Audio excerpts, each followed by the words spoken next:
नमस्कार, DV live breaking में आप सभी का बहुत बहुत स्वागत है। मैं हूं आपके साथ अंशिता और मेरे साथ मेरे सहयोगी अमलेंदु जी मौजूद हैं। बहुत बहुत स्वागत है आपका इस कार्यक्रम में।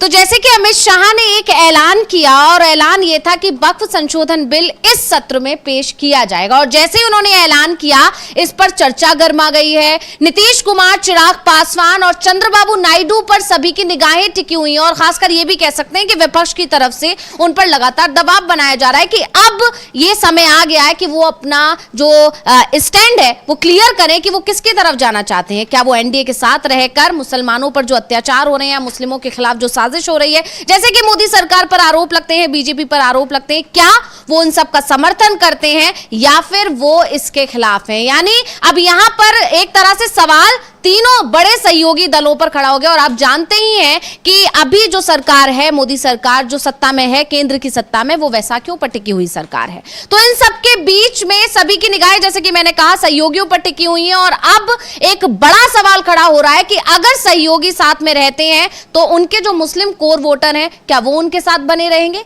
या अगर सहयोगी साथ छोड़ते हैं तो क्या मोदी सरकार गिर जाएगी। इस सबको लेकर इस समय सियासत में चर्चा गरमाई हुई है क्योंकि लगातार ये दावे किए जा रहे हैं कि जो सहयोगी हैं, खासकर हम चिराग पासवान और अभी नीतीश कुमार की बात करें तो उन पर सभी की निगाहें ज्यादा हैं क्योंकि अभी इसी साल के आखिर में बिहार में विधानसभा चुनाव होने हैं और उन दोनों ही पार्टियों का जो कोर वोटर है वो मुस्लिम समुदाय है और मुस्लिम समुदाय को साधने में दोनों ही पार्टियां जी तोड़ मेहनत कर रही हैं। खासकर नीतीश कुमार लगातार उन्हें साधने के लिए ऐसे कुछ बयान भी दे रहे हैं। आपको याद होगा पिछले दिनों एनडीए की एक बैठक बुलाई थी खुद नीतीश कुमार ने और उसमें उन्होंने साफ साफ कहा था कि जितने भी बीजेपी के नेता हैं वो मुस्लिम जो कम्युनिटी जहां पर रहती है उन गलियों में जाएं, उन मोहल्लों में जाएं और जाकर जेडीयू की तरफ से या एनडीए सरकार की तरफ से जो भी काम मुस्लिमों के पक्ष में किए गए हैं उनकी जानकारी जाकर दे। तो यह साफ था कि नीतीश कुमार ने बीजेपी के लोगों को भी यह बता दिया था कि अगर हमारे साथ रहना है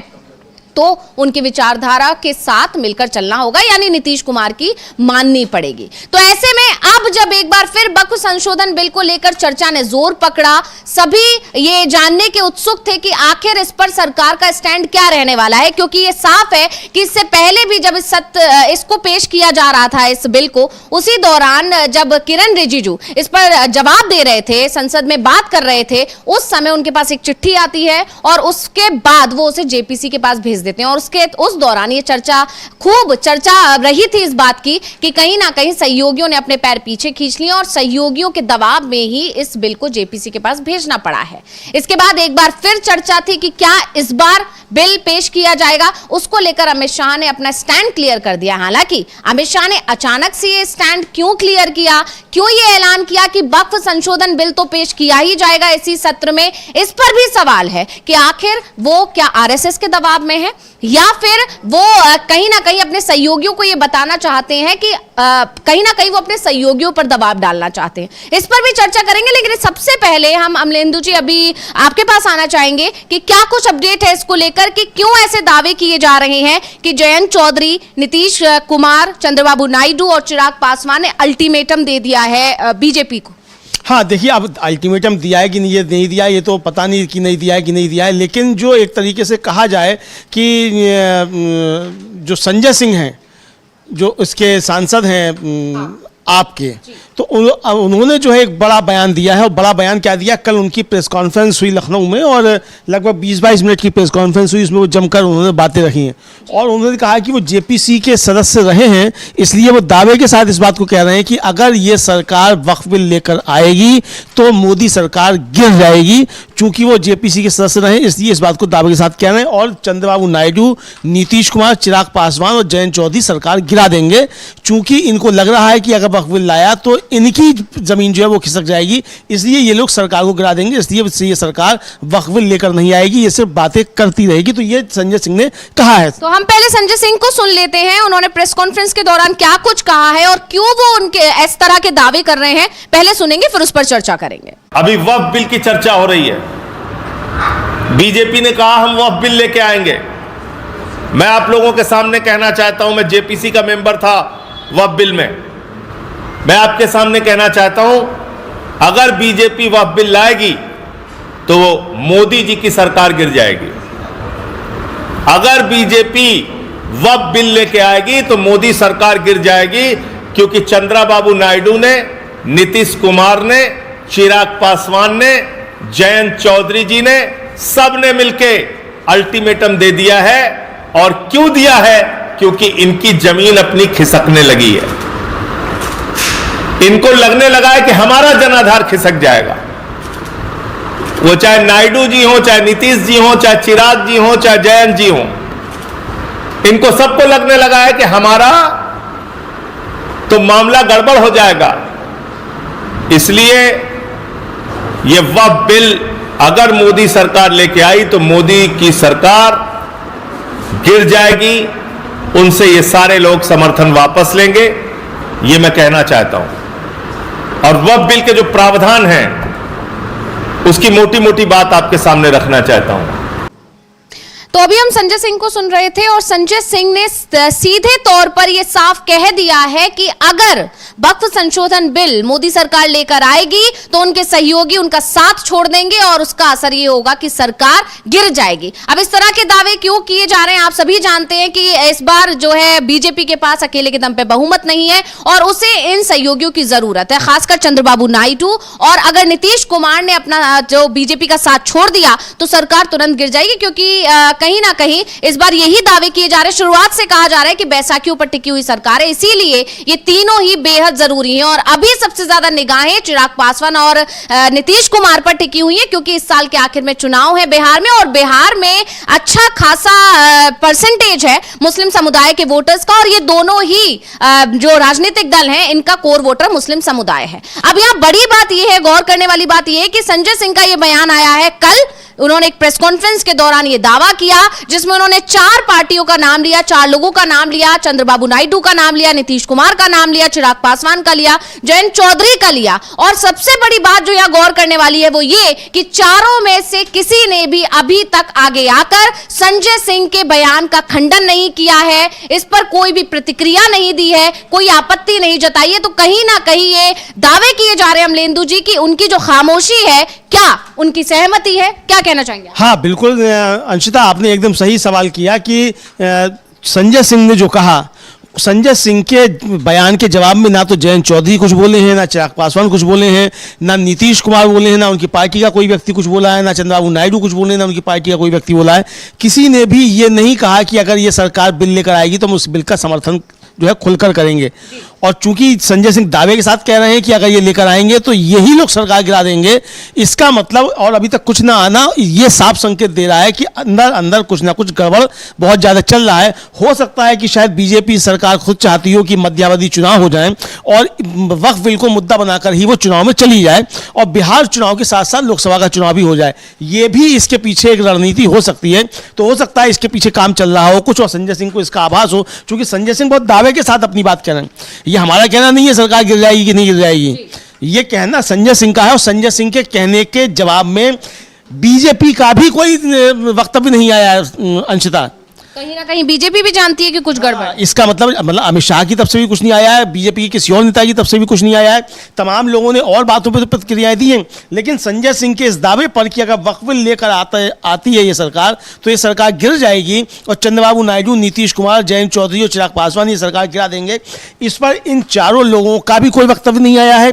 इनकी पार्टी के लोगों ने भी इस पर कोई प्रतिक्रिया नहीं दी है और बीजेपी की तरफ से भी इस पर कोई प्रतिक्रिया नहीं आई है। तो ये साफ तौर पर समझा जा सकता है कि इसका मतलब ये मामला आगे बढ़ रहा है। अब या तो सरकार पीछे हटेगी या सरकार गिरेगी, ये 2 चीजें हो सकती हैं। जी बिल्कुल, यहाँ पर बड़ी बात यह है कि संजय सिंह ने ये बात भी अपने जब वो ये प्रेस कॉन्फ्रेंस कर रहे थे उन्होंने कहा कि मैं खुद जेपीसी का मेंबर रह चुका हूं, जो कमेटी गठित की गई थी, तो उसको आधार पर मतलब कहीं ना कहीं उन्होंने कह दिया क्योंकि मैं अंदर रह चुका हूं। तो क्या अंदर खाने चर्चा चल रही थी जब जेपीसी में ये बिल भेजा गया था, तो अंदर खाने क्या रुख था, जो सहयोगी दल थे उसकी जानकारी भी कहीं ना कहीं उनको है और इसीलिए उन्होंने ये दावा किया है जैसे अमित शाह का ये ऐलान आया कि उन्होंने कहा कि ये इस बार संसद में इसको पेश जरूर किया जाएगा। तो यहाँ पर एक बड़ा सवाल खड़ा हो रहा है और सबसे बड़ी बात यह है कि जैसे कि अमलेंदु जी ने भी कहा कि किसी की भी तरफ से अभी तक कोई प्रतिक्रिया नहीं आई है, किसी तरह का कोई खंडन नहीं किया गया है, ना ये कहा गया है कि उनके निजी विचार हैं, ऐसे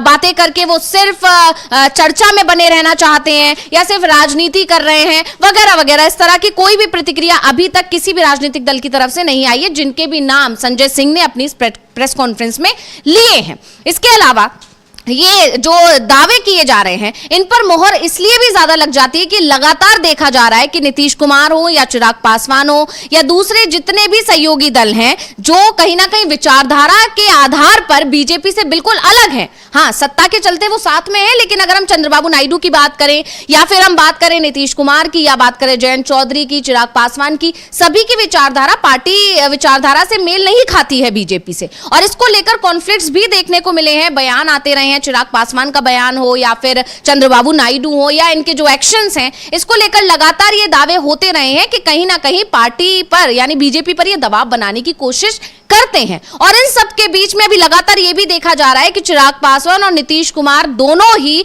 मुस्लिम समुदाय को साधने की कोशिश में लगातार लगे हुए हैं। आपको याद होगा पिछले दिनों दोनों ही पार्टियों ने रोजा इफ्तार पार्टी दी थी और बड़ी बात यह थी कि दोनों की ही इफ्तार पार्टी में मुस्लिम संगठन नहीं पहुंचे थे, खुलकर बहिष्कार कर दिया था और उसी के बाद से इन पर दबाव कहीं ना कहीं बढ़ गया है। और इसी के चलते ये बात और ज्यादा जोर पकड़ने लगी कि कहीं ना कहीं नीतीश कुमार और चिराग पासवान अब बीजेपी पर दबाव बना रहे हैं। इस पर भी आगे हम चर्चा करेंगे, लेकिन पहले अभी जिस तरह से नीतीश कुमार जब मुस्लिम समुदाय को साधने के लिए कार्यक्रम में पहुंचे हैं, गांधी मैदान में जो ईद के मौके पर वो शामिल होने पहुंचे हैं, तो उसकी भी कई जानकारी आ रही है। क्या जानकारी आपके पास? हाँ, नीतीश कुमार पहुंचे हैं वहाँ ईद के अवसर पर और टोपी लगाकर वो पहुंचे हैं और सबको नमस्ते कर रहे हैं। तो अब जिस तरीके से नीतीश कुमार का बहिष्कार किया था मुस्लिम संगठनों ने और उसके बाद फिर ये साफ तौर पे आया कि आपको मतलब ओवैसी ने खास तौर से खुलकर कहा कि अगर आपने ये बिल पास करवाया तो मुसलमान आपको माफ़ नहीं करेगा। तो ओवैसी की अपनी तो कोई बात नहीं है, लेकिन ये बात बिल्कुल सही है कि अगर ये बिल पास होता है तो ये बिल पास होगा तभी जब नीतीश कुमार, चंद्रबाबू नायडू, चिराग पासवान और जयंत चौधरी इसका समर्थन करेंगे, तो इनके दम पर ही ये बिल पास होगा। तो अगर ये बिल पास होता है तो फिर सीधे सीधे मुसलमानों के वोट फिर इनको नहीं मिलेंगे, क्योंकि आपकी राजनीति मुसलमानों के वोट से चलती है। मुसलमानों के वोट पे ही आप बीजेपी से सौदेबाजी करते हैं। बीजेपी सीधे सौदेबाजी नहीं कर पाती मुसलमानों से, तो आप जो है वो बीच में ब्रोकर बन जाते हैं एक तरीके से कहा जाए, और आप उसको करते हैं। तो आप जिनके बल पे सरकार में हैं तो आप उन्हीं का अगर अहित करेंगे तो ऐसा नहीं हो सकता, आपकी राजनीति खत्म हो जाएगी, ये निश्चित तौर पे है अंशतः। तो अब जिस तरीके से चुनौतियां बढ़ रही हैं नीतीश कुमार के सामने भी, चंद्रबाबू नायडू के सामने भी और चिराग पासवान और जयंत चौधरी के सामने भी, तो अब ये देखना होगा कि ये किस तरीके से आगे बढ़ता है। हालांकि चिराग पासवान जो है वो बिल के समर्थन में बड़ी बड़ी बातें अब करने लग गए हैं, लेकिन ये बिल जब आएगा लोकसभा में और उस पर जब बहस होगी, इसके बाद भी क्या चिराग पासवान इसका समर्थन कर पाएंगे, ये देखने वाली बात होगी। चूंकि अब जिस तरीके से मुस्लिम संगठनों की तरफ से खुलकर कहा जा रहा है कि जो भी इस बिल का समर्थन करेगा फिर वो हमारा दुश्मन, एक तरीके से शत्रु हो जाएगा। तो अब चिराग पासवान को समझना चाहिए। चिराग पासवान सोचते हैं कि नीतीश कुमार बुजुर्ग हो रहे हैं और उन्होंने जैसे कहा कि साहब मैं 2030 में जो बिहार पर ध्यान दूंगा, मैं केंद्र की राजनीति नहीं राज्य की राजनीति करूंगा। तो अगर आप चाहे केंद्र की राजनीति कीजिए, चाहे आप राज्य की राजनीति कीजिए, आपको अपना एक कहा जाए विचारधारा जो है उसको स्पष्ट करना पड़ेगा और मुद्दों के आधार पर आपको बात करनी पड़ेगी। हालांकि उन्होंने एक टीवी चैनल पर जब पहुंचे थे चिराग पासवान, तो उन्होंने बीजेपी की हिंदू मुसलमान की राजनीति को बड़ा तरीके से दुत्कारा था और ये कहा था ये सब फालतू की बातें हैं। और उस चैनल में ही नहीं कहा उन्होंने, उसके बाद फिर जब उनसे सवाल किया गया तब भी उन्होंने यही शब्द इस्तेमाल किया कि ये सब फालतू की बातें हैं। लेकिन ये सब फालतू की बातें हैं, अगर बीजेपी फालतू की बातों को लेकर अपना एजेंडा सेट कर रही है तो चिराग पासवान बीजेपी के उस एजेंडे को समर्थन क्यों दे रहे हैं, ये चिराग पासवान पर सवाल बनता है। तो चुनौतियां काफ़ी ज़्यादा बढ़ती जा रही हैं और जैसा कि संजय सिंह का दावा है, वो खुलकर दावा कर रहे हैं कि अगर मोदी सरकार वक्फ बिल लेकर आएगी तो मोदी सरकार इस बिल पर गिर जाएगी। जी, तो यहाँ पर कुछ तस्वीरें भी सामने आई हैं कि जब नीतीश कुमार गांधी मैदान पहुंचे हैं, तो हम चाहेंगे कि वो वीडियो और वो तस्वीरें हम अपने दर्शकों को दिखाएं, उसको स्क्रीन पर लाएं और इस पर भी हम चर्चा बनी रही, क्योंकि यहाँ पर लगातार ये देखने को मिल रहा है कि नीतीश कुमार से मुस्लिम समुदाय नाराज है। आपको याद होगा जब उनके कार्यक्रम में नहीं पहुंचे, जब उन्होंने रोजा इफ्तार पार्टी की थी, उसमें जब वो नहीं पहुंचे थे तो बाकायदा एक लेटर जारी करके अपनी नाराजगी की वजह जाहिर की थी, और उसके बाद भी नीतीश कुमार लगातार उन्हें साधने में लगे हुए हैं। इससे ये साफ हो जाता है कि कहीं ना कहीं नीतीश कुमार जानते हैं कि मुस्लिम वोटर उनके लिए जरूरी है और इसीलिए वो बीजेपी पर दबाव बना रहे हैं। और क्योंकि ये ऐसे भी इस तरह के दावे इसलिए भी किए जा रहे हैं क्योंकि उसके तुरंत बाद पीएम मोदी की तरफ से सौगाते मोदी कहीं ना कहीं वो एक लागू की गई, और उसके बाद ये चर्चा होने लगी कि कहीं ये नीतीश कुमार ने और चिराग पासवान ने दबाव बनाया है। उसके बाद इस तरह के जो है योजना लाई गई है जिससे उन्हें साधा जा सके, उन्हें मनाया जा सके। और दूसरी तरफ ये भी कहा गया कि कहीं ना कहीं नीतीश कुमार क्योंकि कमजोर होते दिखाई दे रहे हैं, इसलिए बीजेपी मौके पर चौका मारने की कोशिश कर रही है। तमाम तरह की चर्चाएं चल रही है, लेकिन इन सब के बीच में विपक्ष अब ये भी आरोप लगा रहा है कि एक तरफ तो बीजेपी मुस्लिम समुदाय को साधने में लगी हुई है क्योंकि बिहार में मुस्लिम वोटर्स की जरूरत है सत्ता में आने के लिए, वहीं दूसरी तरफ उन्हें नमाज पढ़ने से या जो उनका त्योहार है उसे मनाने पर कहीं ना कहीं तरह की पाबंदियां लगाई जा रही हैं। तो इस पर भी आगे चर्चा करेंगे, लेकिन अभी और क्या अपडेट है आपके पास इस सबको लेकर? हाँ, एक तो अपडेट ये है कि जो उत्तर प्रदेश में मुरादाबाद है वहाँ कुछ नमाज पढ़ने को लेकर थोड़ा सा प्रशासन के साथ नमाजियों का विवाद हुआ और उसके बाद फिर वो वहाँ शांतिपूर्वक बाद में नमाज हुई। एक तो ये है। दूसरी ये है कि अंशिता की अखिलेश यादव जब जा रहे थे लखनऊ में वहाँ ईदगाह पर, तो उनको रास्ते में रोका गया और बैरिकेटिंग करके रोका गया, काफ़ी देर तक रोका गया। बहुत गंभीर आरोप अखिलेश यादव ने लगाए हैं और उन्होंने कहा है कि ये एक तरीके से कहा जाए मुसलमानों को त्यौहार मनाने से रोकना है। उन्होंने पूछा है ये तानाशाही या इमरजेंसी है, ये शब्द उन्होंने इस्तेमाल किए अखिलेश यादव ने। बहुत तगड़ा प्रहार उन्होंने अखिलेश यादव ने किया है। हम लोग सुन भी सकते हैं कि अखिलेश यादव ने किस तरीके से बताया है इसको। जी बिल्कुल, हम अखिलेश यादव को पहले सुनेंगे कि उन्होंने क्या कुछ कहा है और क्यों उन्हें रोका गया, इस पर हम आगे चर्चा करेंगे, लेकिन पहले अखिलेश यादव को सुनते हैं। मेरे पत्रकार साथियों, हालांकि आपको पता होगा और इसमें से मैं देख रहा हूँ बहुत सारे सीनियर लोग ही हैं और बहुत वर्षों से आ रहे हैं यहाँ पर और यहीं पर कवर करने आते हैं, कवरेज करने आते हैं। आप इसी जगह पर मिलते हैं, कभी इतनी बैरिकेडिंग नहीं होती होगी। जब मैं आज आ रहा था तो जानबूझ करके पुलिस ने मुझे रोका। मैंने जानना चाहा कि भाई क्यों नहीं जाने दे रहे हो। पूरी बैरिकेडिंग लगा करके मुझे आधे घंटे जब बात की तब जाने दिया बड़ी मुश्किल से, और एक गाड़ी जाने दी। और जब जानना चाहा मैंने कि आखिरकार क्यों ऐसा किया जा रहा है, तो किसी अधिकारी के पास जवाब नहीं था। आखिरकार इसको मैं क्या मानूं, क्या समझूं? इसको मैं तानाशाही समझूं, मैं इसको इमरजेंसी समझूं, मैं इस बात को ये समझूं कि ऐसा दबाव बनाना चाहते हैं, डराना चाहते हैं, धमकाना चाहते हैं कि दूसरे के धर्मों में शामिल ना हो, दूसरों के कार्यक्रम में शामिल ना हो। कम से कम मुझे ये बताओ, मैं जाने कितने वर्षों से यहाँ आ रहा हूँ। मुझे याद है नेताजी मुझे पहली बार लेकर के आए थे, उस दिन से आज तक लगातार आ रहा हूँ, लेकिन ऐसी बैरिकेडिंग कभी नहीं देखी। और बैरिकेडिंग इसलिए की जा रही थी कि लोग त्यौहार ना मना पाएँ और जो अपनी धर्म की मान्यताएं हैं, धर्म की जो परंपराएं हैं, वो भी ना मान पाएँ। तो सबसे बड़ा खतरा लोकतंत्र को है, संविधान को है। ये सरकार बड़ी जिम्मेदारी के साथ मैं कह सकता हूँ, या मुझे नहीं कहना चाहिए, लेकिन फिर भी मैं कह रहा हूँ कि ये देश। तो अखिलेश यादव को भी हम सुन रहे थे और अखिलेश यादव ने एक बार फिर सवाल पूछे हैं कि कई सालों से हम यहाँ आ रहे हैं। उन्होंने अपना बचपन का किस्सा भी जो है साझा किया कि नेताजी के साथ वो यहाँ आया करते थे, लेकिन इस तरह की बैरिकेडिंग कभी नहीं देखी गई। यानी साफ तौर पर उन्होंने ये आरोप लगा दिए हैं कि मुस्लिमों को उनका त्योहार शांतिपूर्ण तरीके से, उनके तरीके से भी नहीं मनाने दिया जा रहा है। हालांकि इसकी चर्चा तब भी हुई थी जब होली और रमजान का जो जुमा था वो एक साथ पड़ा था। उस दिन भी इस तरह की की चर्चा ने जोर पकड़ा था, किस तरह से हिंदू जो बीजेपी के नेता थे उन्होंने मुस्लिम समुदाय को कहीं नसीहत देना शुरू कर दिया था या सलाह देना शुरू कर दिया था कि घर में बैठकर नमाज करें, और संभल में खासकर बहुत ज्यादा जो है सुरक्षा बल को तैनात कर दिया गया था, यानी सलाह उन्हें दी जा रही थी। और होली अपने हिसाब से मनाने के लिए पूरे चाक चौबंद किए गए थे, लेकिन कहीं ना कहीं मुस्लिम समुदाय को उनका त्योहार या उनकी पूजा करने से, उनका जो नमाज पढ़नी थी उसको करने से रोका जा रहा था। उस पर भी काफी विवाद हुआ था। और अब आज जब ईद का दिन है, ईद के दिन भी इस तरह की जो तस्वीरें निकल कर आ रही हैं, खासकर अखिलेश यादव ने जो खुलकर आरोप लगाया है, इन आरोपों के बीच में जो पीएम मोदी की तरफ से या बीजेपी की तरफ से जो सौगाते मोदी योजना लाई गई है, कहीं ना कहीं मुस्लिम समुदाय को साधने के लिए, वो अपने आप में सवालों के घेरे में खड़ी हो जाती है कि आखिर अगर आप चाहते हैं कि मुस्लिम समुदाय अपना त्योहार अच्छी तरह से मनाए, उसके लिए आप एक किट दे रहे हैं, उसमें सारा सामान दे रहे हैं, जिससे लोगों को, अगर कोई गरीब मुस्लिम है तो उनका त्योहार से वो वंचित ना रह जाएं। अगर आप एक तरफ उनके त्योहार के बारे में इतना सोच रहे हैं, तो वहीं दूसरी तरफ उनको उनका त्योहार उनके हिसाब से, उनके तरीके से क्यों नहीं मनाने दिया जा रहा है? क्यों वो अपनी खुशियों को उस तरह से नहीं मना पा रहे हैं जिस तरह से बाकी जो दूसरे बहुसंख्यक हैं देश में वो मनाते हैं? इस तरह के सवाल अखिलेश यादव ने अभी उठा दिए। और वहीं हम अभी फिलहाल सुन लेते हैं मुरादाबाद के एसएसपी सतपाल अंतिल ने क्या कुछ कहा इस पूरे मामले को लेकर। जब नमाज पढ़ने से रोका गया तो वहां पर क्या कुछ उनका कहना है, पहले सुन लेते हैं।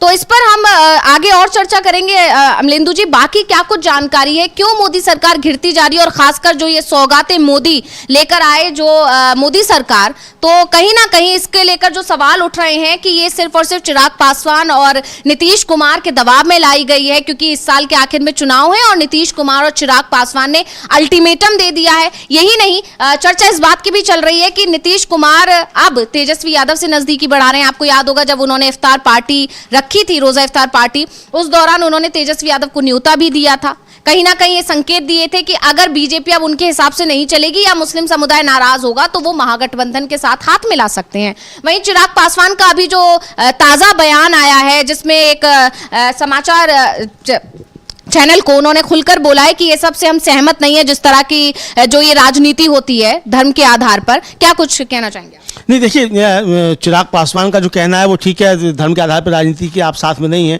लेकिन बीजेपी का एजेंडा आप पुष्ट कर रहे हैं, ये भी आप मतलब एक तरीके से साबित कर रहे हैं कि भाई अगर ठीक है आप हिंदू मुसलमान की जो है बात पर नहीं जाना चाहते, कहाँ नमाज पढ़ी जाए कहाँ नहीं पढ़ी जाए इस पर, लेकिन वक्फ बिल पर तो आप अपनी राय स्पष्ट कीजिए, जो कि है एक तरीके से। दूसरा ये है अंशिता कि सिर्फ वक्फ बिल का मसला जो है ये चिराग पासवान का ही नहीं है। नीतीश कुमार अब अगर इंडिया गठबंधन में आएंगे भी तो उनके लिए रास्ते बंद हो चुके हैं, ये स्थिति पैदा हुई है और इसके लिए जिम्मेदार खुद नीतीश कुमार है। समय था जब वो आ सकते थे, तो अब नीतीश कुमार को या तो बीजेपी के साथ ही रहना है या फिर बीजेपी से अलग होकर अपना वो रास्ता देखें, तो कोई तीसरा रास्ता ये हो सकता है। तो अब ये नीतीश कुमार को तय करना है कि बीजेपी उनको जिस हाल में रखे उस हाल में उनको रहना पड़ेगा, या वो बीजेपी से अपना कोई दबाव बना पाते हैं। हालांकि कल फिर उन्होंने जो है बार बार ये बताने की कोशिश की अमित शाह को कि अब वो कहीं नहीं जाएंगे, कहीं नहीं जाएंगे, मतलब एक तरीके से कबूल है जिस तरीके से होता है, तो इस उनको कहने की कोशिश की है कि कहीं नहीं जाएंगे, कहीं नहीं जाएंगे, कहीं नहीं जाएंगे। लेकिन पता नहीं है नीतीश कुमार का वो कहाँ चले जाएंगे, चूंकि तेजस्वी यादव जो है वो खुद बिहार विधानसभा में ये बात कह चुके हैं कि हमारे चाचा पलटी नहीं मारेंगे, इस बात की गारंटी तो मोदी जी भी नहीं दे सकते हैं। तो इसीलिए नीतीश कुमार को लेकर बहुत संशय की स्थिति और बहुत शक जो है वो नीतीश कुमार को लेकर बना रहता है। वो बीजेपी के मन में भी नीतीश कुमार को लेकर शक है, तो ये एक तरीके से समझा आता है। तो लेकिन जो ओवैसी ने जो कहा था जुम्मे वाले दिन अंशता, उसको हम लोग बार फिर से सुन भी लेंगे कि वो क्या कहा था ओवैसी ने। और ओवैसी ने जो कहा था वो बात इसलिए अब सही साबित होती हुई दिखाई पड़ती है क्योंकि ओवैसी तो इंडिया गठबंधन में नहीं है। संजय सिंह भी ये बात कह रहे हैं कि अगर बिल लेकर आएगी सरकार तो ये सरकार गिर जाएगी। तो ओवैसी ने जो पहले कहा था, पहले हम उसको सुनते हैं कि ओवैसी ने शुक्रवार को क्या कहा था, फिर संजय सिंह को भी सुनेंगे दोबारा कि संजय सिंह ने इस पर क्या कहा। कल दावा किया है कि अगर लेकर आए बिल लाती है मोदी सरकार तो चंद्रबाबू नायडू, नीतीश कुमार, चिराग पासवान और जयंत चौधरी सरकार गिरा देंगे। ये पहले हम ओवैसी को सुनते हैं कि उन्होंने क्या कुछ कहा था और उसके बाद लगातार जो अब विपक्ष के दावे आना शुरू हो गए हैं उस पर आगे और चर्चा करेंगे, लेकिन पहले ओवैसी को सुनते हैं। और वक्फ गवर्नमेंट की प्रॉपर्टी नहीं, हमारे बाबा अजदाद की गाढ़े खून की कमाई की प्रॉपर्टी है, गवर्नमेंट की दी हुई नहीं है ये। और चंद्रबाबू नायडू, नीतीश कुमार, चिराग पासवान और जयंत चौधरी, याद रखो हम कभी भी तुम्हारी इस चीज को माफ नहीं करेंगे। तुम हमारी शरीयत पर हमला जो करने की इजाजत बीजेपी को दे रहे हो, अगर ये चार बोल दे कि बिल नहीं लाना चाहिए तो बिल नहीं आएगा, मगर तुम बीजेपी को इजाजत दे रहे हो हमारी मस्जिदों को वक्फ को खत्म करने का, उनकी तारीफ करके। चंद्रबाबू नायडू, आंध्रा के प्रॉब्लम है जानते हम, मगर ये कौन सा प्रॉब्लम आप क्रिएट कर रहे हैं? अभी हम ओवैसी को सुन रहे थे और ओवैसी ने भी यही बात कही थी और 2 दिन पहले कही थी कि चंद्रबाबू नायडू और जो तमाम विपक्षी वो सहयोगी दल हैं बीजेपी के, वो कहीं ना कहीं इसका विरोध कर रहे हैं और विपक्षी दलों की हाँ में हाँ मिलाते हुए दिखाई दे रहे हैं। हाँ, ये बात अलग है कि दबी जुबान से कर रहे हैं और इसी की वजह से पीएम मोदी ने कहीं ना कहीं मुस्लिम समुदाय को साधने के लिए ये सौगाते मोदी योजना लेकर आए। और एक बार फिर हम संजय सिंह को सुनते हैं कि ओवैसी के बाद उन्होंने भी ओवैसी की बात को किस तरह से दोहरा दिया और उन्होंने जो बड़ी बात कही वो ये कि मैं खुद जेपीसी में रह चुका हूं, इसलिए मुझे पता है कि अंदर खाने क्या चल रहा है। यानी साफ है कि सहयोगी बीजेपी सरकार के या बीजेपी के खिलाफ खड़े होते हुए दिखाई दे रहे हैं। पहले संजय सिंह को सुनते हैं। अभी वक्फ बिल की चर्चा हो रही है। बीजेपी ने कहा हम वक्फ बिल लेके आएंगे।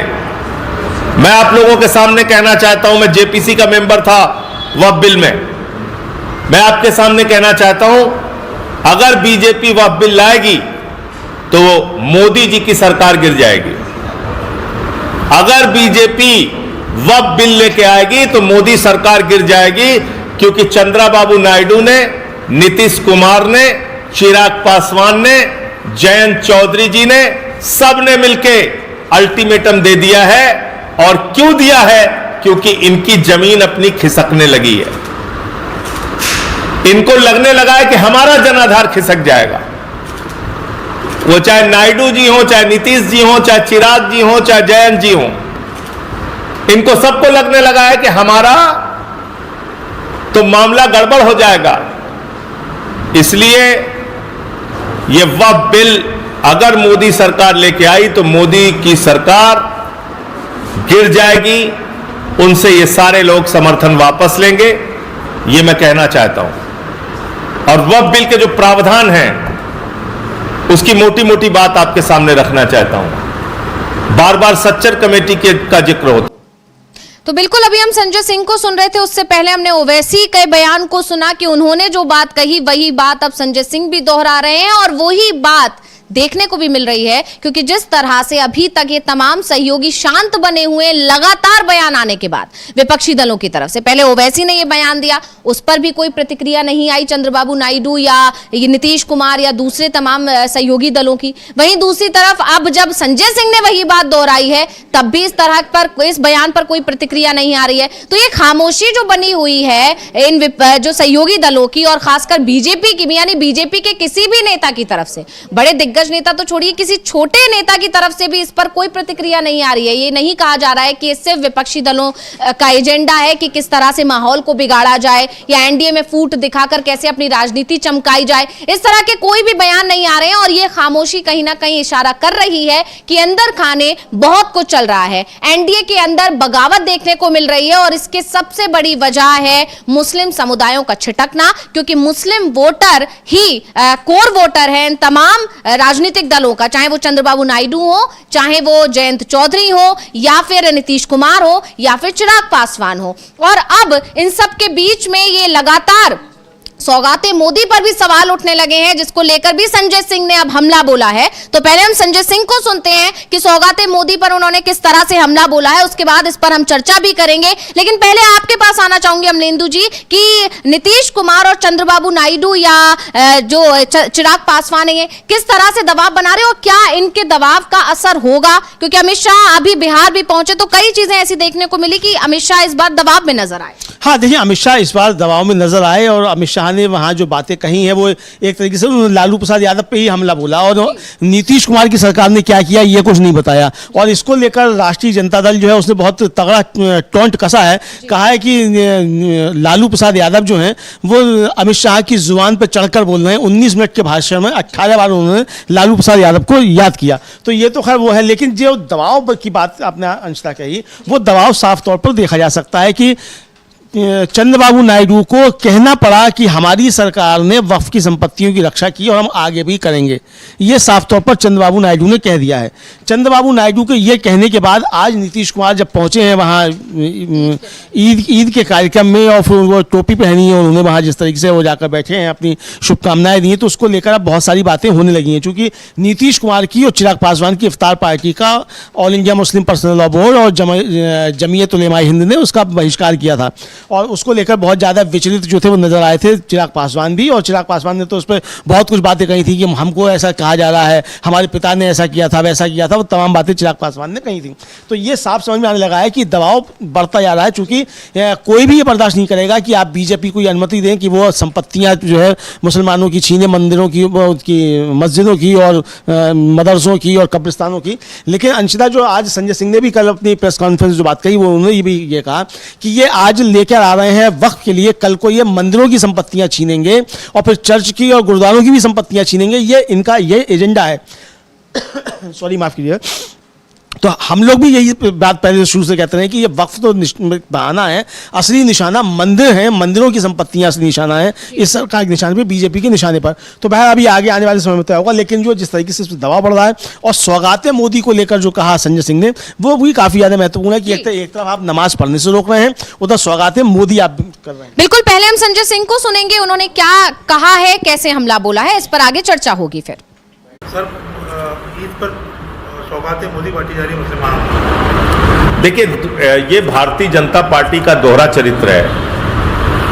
एक तरफ आप कहते हो कि सौगातें मोदी हम बांटेंगे, 32,000 मस्जिदों में 32 लाख किट पहुंचाएंगे, और दूसरी तरफ आप कहते हो कि हम नमाज नहीं पढ़ने देंगे। ये दोहरा चरित्र है भारतीय जनता पार्टी का।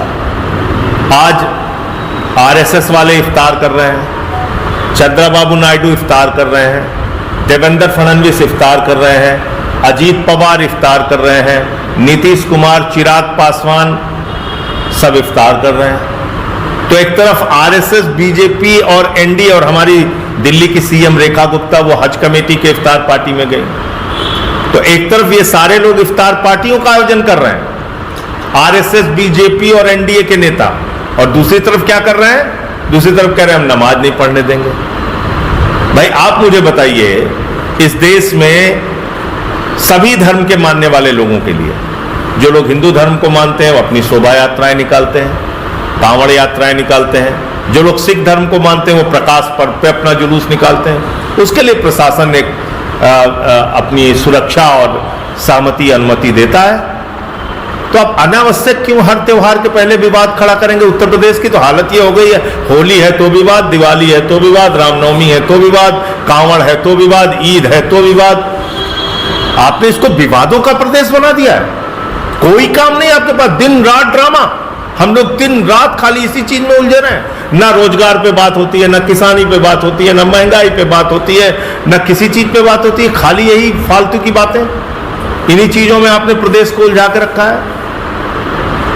तो इसलिए मैं ऐसा मानता हूं कि ये सिर्फ एक राजनीतिक स्टंटबाजी के अलावा कुछ नहीं है। आप एक तरफ सौगातें मोदी बांट रहे हैं, दूसरी तरफ आप कहते हैं हम ये नहीं करने देंगे, वो नहीं करने देंगे, नमाज नहीं पढ़ने देंगे।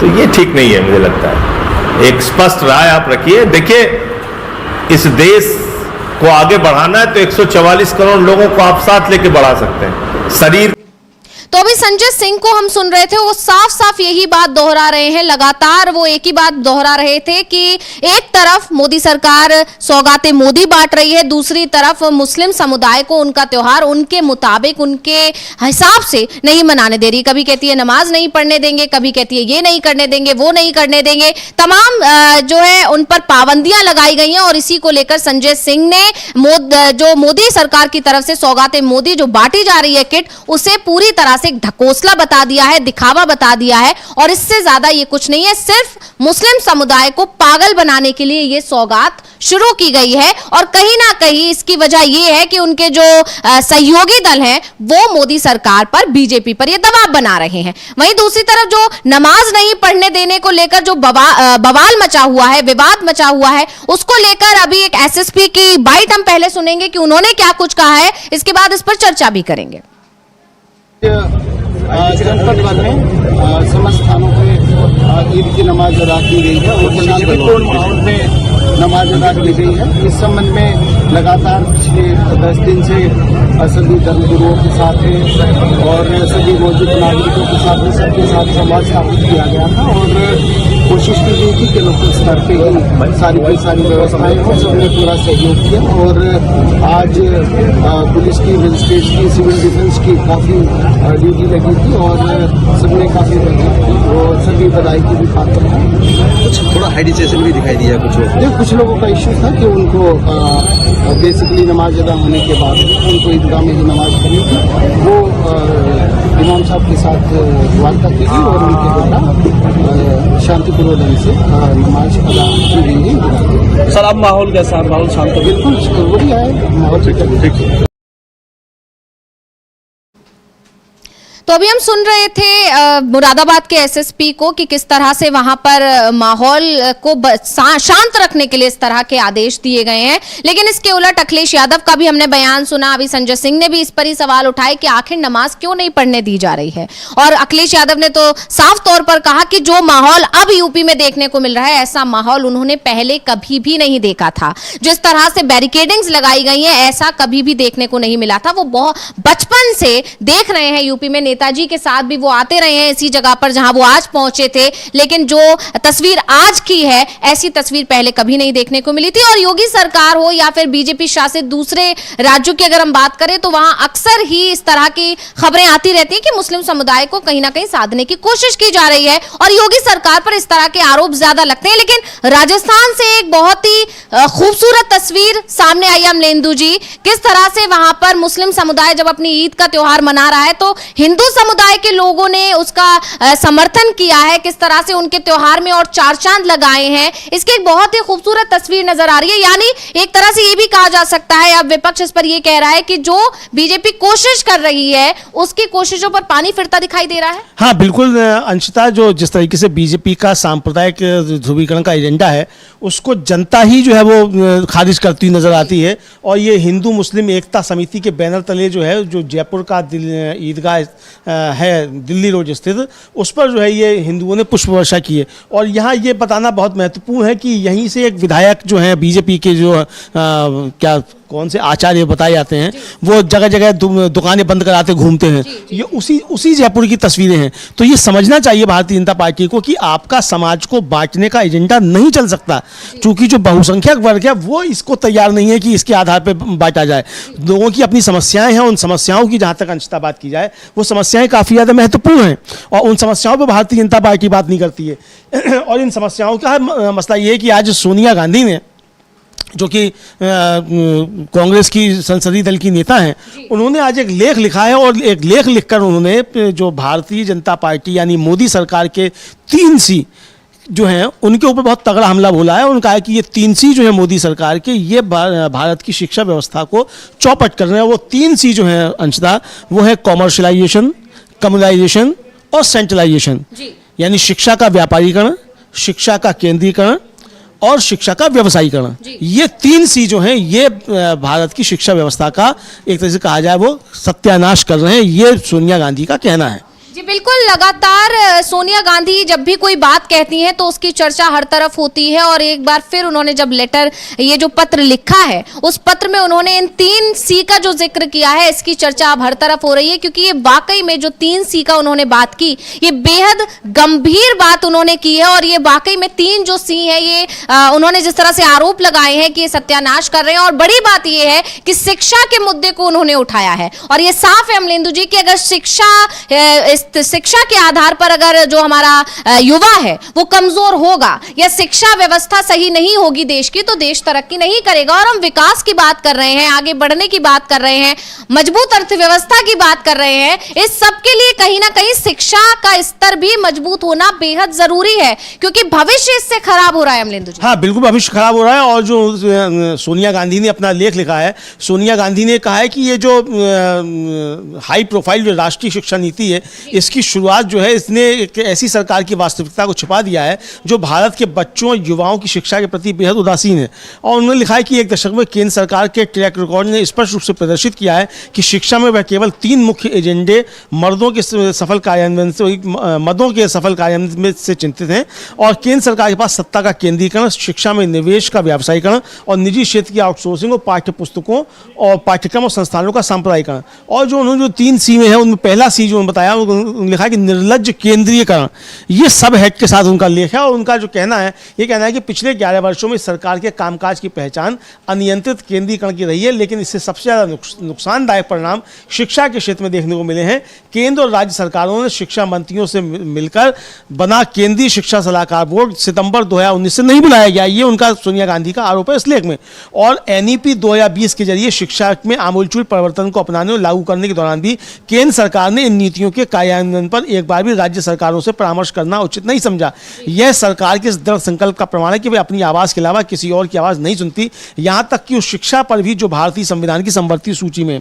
और इसको शिक्षा को लेकर ही दक्षिण भारत जो है वो ज़बरदस्त तरीके से उबल रहा है। जो त्रिभाषा फार्मूला है जो उसको लेकर किस तरीके से उबल रहा है, तो सोनिया गांधी भी कह रही है जो समवर्ती सूची अंशतः वो होती है कि जिस पे केंद्र और राज्य दोनों का अधिकार होता है और कोई अगर पॉलिसी तय होगी तो उसको फिर मिलकर तय किया जाएगा, तो यानी थोपा नहीं जाएगा। तो आपने जो राष्ट्रीय नीति शिक्षा नीति 2020 तैयार की है उसमें आपने राज्यों से कोई बातचीत नहीं की, तो आपने केंद्रीकरण किया। ये सोनिया गांधी कह रही है और कह रही है ये निर्लज्ज केंद्रीकरण है, यानी निर्लज्ज जो है ये सेंट्रलाइजेशन। मतलब उन्होंने इशारों में कहीं ना कहीं दक्षिण में जिस चीज का विरोध हो रहा है, जिस तरह से त्रिभाषा फॉर्मूला का विरोध कर रहे हैं, आपको याद होगा स्टालिन लगातार इस मुद्दे के खिलाफ मुखर हैं और कई सीएम्स को उन्होंने पिछले दिनों मुलाकात के लिए बुलाया, एक बैठक हुई थी और इसमें बीजेपी की जो सहयोगी रही है कभी नवीन पटनायक की पार्टी उन बीजेडी जो बीजू जनता दल, उसका भी साथ मिलता हुआ दिखाई दे रहा है और चंद्रबाबू नायडू की भी कहीं ना कहीं खामोशी है। तो ऐसे में दक्षिण में जो बीजेपी खुद को मजबूत करने के लिए ये फॉर्मूला लेकर आई है वो फॉर्मूला अब उसका फेल होता दिखाई दे रहा है। और सोनिया गांधी ने भी बिना कुछ कहे कहीं ना कहीं दक्षिण में जो ये आंधी उठी है बीजेपी सरकार के खिलाफ, बीजेपी के खिलाफ, उसका समर्थन कर दिया है। हाँ बिल्कुल उसका समर्थन कर दिया। और जो अगला जो उन्होंने टॉपिक उठाया है अपने लेख में वो उन्होंने कॉमर्शलाइजेशन का, कि शिक्षा का किस तरीके से व्यवसायीकरण किया जा रहा है।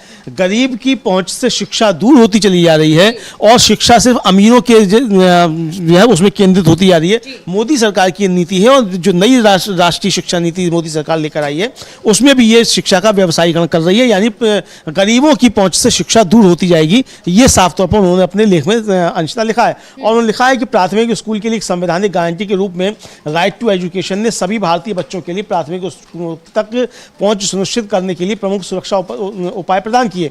हर पड़ोस के 1 किलोमीटर के भीतर एक निम्न प्राथमिक विद्यालय कक्षा 4 और हर पड़ोस के 3 किलोमीटर के भीतर एक उच्च प्राथमिक विद्यालय कक्षा 6 से 8 तक था। उसमें लेकिन जो NEP जो है वो आमतौर पर इस RTE का उल्लेख नहीं करती है, यानी कि जो शिक्षा का अधिकार UPA सरकार लेकर आई थी और ये कहा था कि प्राइमरी तक शिक्षा पाना जो है हर बच्चे का अधिकार है और ये देना होगा। और जहाँ सरकारी स्कूल नहीं है तो उसके एक क्षेत्र के अंदर कोई निजी स्कूल है तो उसको भी 25% जो है वो देना होगा, मतलब एडमिशन देने होंगे। लेकिन ये नई शिक्षा नीति जो है ये इसमें नहीं कर रही, तो ये भी उन्होंने जबरदस्त हमला बोला है। जी बिल्कुल। अब यहाँ पर और सोनिया गांधी ने क्या कुछ कहा है उसके बारे में बताएं।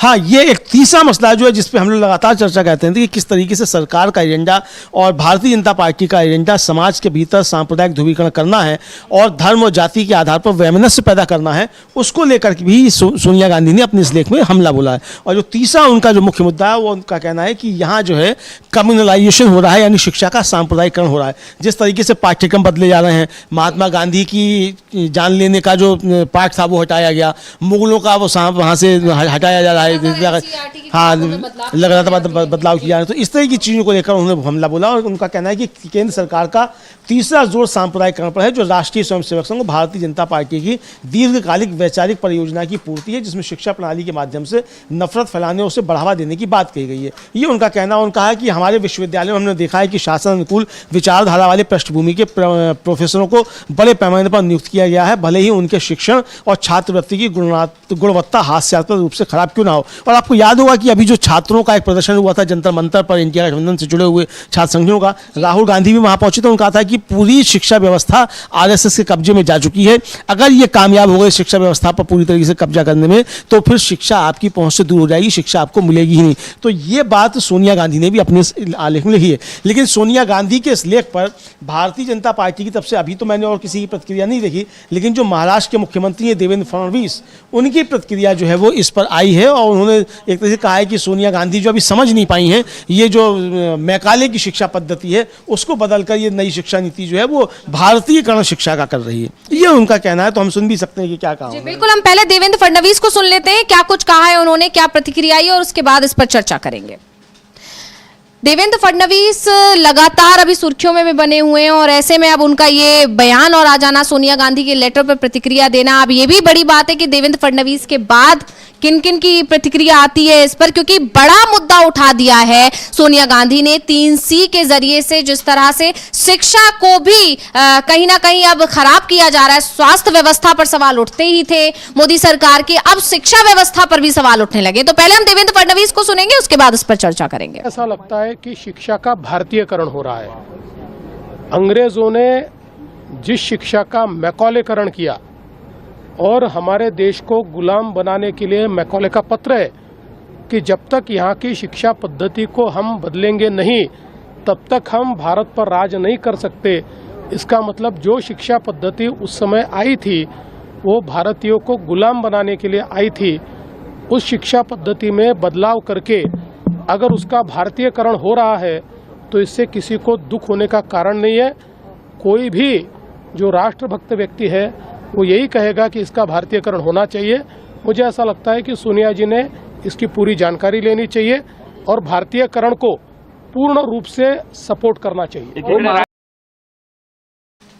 तो अभी देवेंद्र फडणवीस को हम सुन रहे थे, उन्होंने कहा है कि सोनिया गांधी को पूरी जानकारी ही नहीं है, उन्हें पहले जानकारी लेनी चाहिए और जो भी भारतीयकरण किया जा रहा है शिक्षा का उस पर सहमति ही देनी चाहिए, उसका समर्थन करना चाहिए। यानी कहीं ना कहीं देवेंद्र फडणवीस ने सफाई दी है आकर, और सफाई इसीलिए ही देनी पड़ी अमलेंदु जी क्योंकि वो कहीं ना कहीं जानते हैं कि सोनिया गांधी ने जो ये 3 मुद्दे उठाए हैं, 3C का जो जिक्र किया है उसमें सच्चाई है। हाँ, उसमें अब तो खुद स्वीकार कर रहे हैं कि सोनिया गांधी ने जो मुद्दे उठाए हैं वो मुद्दे उसमें हैं, लेकिन वो कह रहे हैं कि उन्हें जानकारी नहीं है, पहले जानकारी कर लें। लेकिन उन मुद्दों पे कुछ बोलते हुए नजर नहीं आ रहे, उन मुद्दों पे कुछ बोलते हुए नजर नहीं आते हैं। शिक्षा का व्यवसायीकरण पे कुछ बोलते हुए नजर नहीं आते हैं, सेंट्रलाइजेशन पे कुछ नहीं बोल रहे हैं। सांप्रदायिकरण जो है वो सांप्रदायिकरण को वो कह रहे हैं ये भारतीयकरण है, तो सांप्रदायिकता भारतीय चीज़ नहीं है, ये समझना चाहिए। ये आरएसएस, हाँ, और ये आरएसएस जो है इसको हिटलर से लेकर आया है, उसको यहाँ फैलाना चाहता है, तो ये उनको बताना चाहिए देवेंद्र फडणवीस को। तो मुझे लगता है देवेंद्र फडणवीस को खुद जो है पहले पढ़ना चाहिए कि सांप्रदायिकता क्या है और आरएसएस की विचारधारा क्या है, बीजेपी की विचारधारा क्या है। तो अब ठीक है, जो आरोप प्रत्यारोप अपनी जगह होते हैं, उनकी तरफ से कुछ कहा जा सकता है, दूसरी तरफ से कुछ कहा जा सकता है, लेकिन सोनिया गांधी ने ये लेख लिखकर आज भारतीय जनता पार्टी के 3C जो हैं उन पर तगड़ा हमला बोला है कि ये किस तरीके से देश की शिक्षा व्यवस्था को दूषित कर रहे हैं और उसका सत्यानाश कर रहे हैं। यानी साफ है कि जिस तरह से कहा जाएगा कि अगर युवा शिक्षित होगा तो देश तरक्की करेगा, लेकिन अगर शिक्षा को ही सीमित कर दिया जाएगा, यानी जो आरोप लग रहे हैं बीजेपी पर वो ये लग रहे हैं कि जो बीजेपी चाहती है वो उतनी ही शिक्षा, उतने ही लोगों को शिक्षा, उतने ही हिसाब से शिक्षा वो लोगों तक पहुंचाना चाह रही है। और अगर ऐसा रहा, जो भी सोनिया गांधी की तरफ से आरोप लगाए गए हैं, अगर इस चीज में बीजेपी कामयाब हो जाती है तो भविष्य अंधकार में नजर आ रहा है, क्योंकि युवा जब सही शिक्षा उसे मिलेगी ही नहीं, तो जब शिक्षा सही नहीं होगी तो उसका मार्गदर्शन सही नहीं होगा और देश तरक्की नहीं करेगा। इसी गंभीर मुद्दे को सोनिया गांधी ने उठाया, लेकिन बड़ी बात यहां यह है कि देवेंद्र फडणवीस ने उन तीनों मुद्दों पर जवाब देने के बजाय सोनिया गांधी पर ही ये कह दिया कि उन्हें इस बात की जानकारी नहीं है वो क्या कह रही हैं, उन्हें पहले पूरी जानकारी लेनी चाहिए, उसके बाद आगे आकर उन्होंने इस तरह के जवाब देने चाहिए या आरोप लगाने चाहिए। लेकिन यहां पर जो धर्म से रिलेटेड जो आरोप लगते रहे हैं बीजेपी पर, वो एक बार फिर सोनिया गांधी ने भी उठा दिया कि किस तरह से बांटने की कोशिश कर रही है बीजेपी, और शिक्षा में भी इसका इस्तेमाल किया जा रहा है। जिस तरह से आपको याद है कि अभी औरंगजेब को लेकर भी कितना बवाल मचा, महाराष्ट्र में सबसे ज्यादा बवाल देखने को मिला, यूपी तक भी उसका असर देखने को मिला, या लगातार जो खबरें आती ही रहती हैं कि कहीं पर भी कभी मस्जिद और मंदिर के विवाद तो अब आए दिन छिड़ जाते हैं। तो इस सब को लेकर ही कहीं ना कहीं सोनिया गांधी ने इन मुद्दों को उठाया, और वहीं दूसरी तरफ एनडीए अब कहीं टूटता हुआ दिखाई दे रहा है। ये आरोप भी अब लगने लगे हैं, इस तरह के दावे किए जा रहे हैं। संजय सिंह ने, ओवैसी ने आरोप कहीं ना कहीं ये दावे किए हैं, और इस पर अभी तक बीजेपी के किसी भी सहयोगी दल की तरफ से प्रतिक्रिया नहीं आई है। यहां पर यह भी साफ हो गया है कि नीतीश कुमार अब मुस्लिम समुदाय को साधने में लगे हुए हैं। पहले रोजा इफ्तार पार्टी से मुस्लिम संगठन का नदारत रहना, वहां ना पहुंचना, उसका बहिष्कार करना, बावजूद इसके नीतीश कुमार जो पहुंचे ईद के कार्यक्रम में गांधी मैदान, ये बताता है कि नीतीश कुमार मुस्लिम समुदाय की नाराजगी को खत्म करने के लिए जी तोड़ मेहनत कर रहे हैं, पूरी कोशिश कर रहे हैं। चिराग पासवान के जिस तरह से बयान आ रहे हैं, या सबसे बड़ी बात जो नीतीश कुमार के करीबी खालिद अनवर हैं, उनका जो बयान आया था, उन्होंने वक्फ बिल को लेकर जो रुख साफ किया था कि जब तक सबको संतुष्टि नहीं होगी इसे पेश नहीं किया जाएगा। और ये सारी चीजें बताती हैं कि नीतीश कुमार ने अब बीजेपी सरकार पर दबाव बनाना शुरू कर दिया है, और ये दबाव कामयाब होगा नहीं होगा, ये एक बड़ा सवाल इस समय खड़ा हुआ है। लेकिन बीजेपी के अंदर भी खलबली है। उसी का नतीजा ये रहा कि सौगाते मोदी को तुरंत लागू किया गया, एक योजना लाई गई। हाँ, उसका असर होता अभी भी दिखाई नहीं दे रहा है। तो इस सब पर हमने चर्चा की। बहुत बहुत धन्यवाद आपका अमलेंदु जी, मेरे तमाम दर्शकों को ये जानकारी देने के लिए, और बहुत बहुत धन्यवाद मेरे तमाम दर्शकों का इस कार्यक्रम में बने रहने के लिए। इसी तरह की तमाम खबरों के लिए देखते रहिए डीवी लाइव। अब मुझे यानी अंशिता को दीजिए इजाजत। नमस्कार।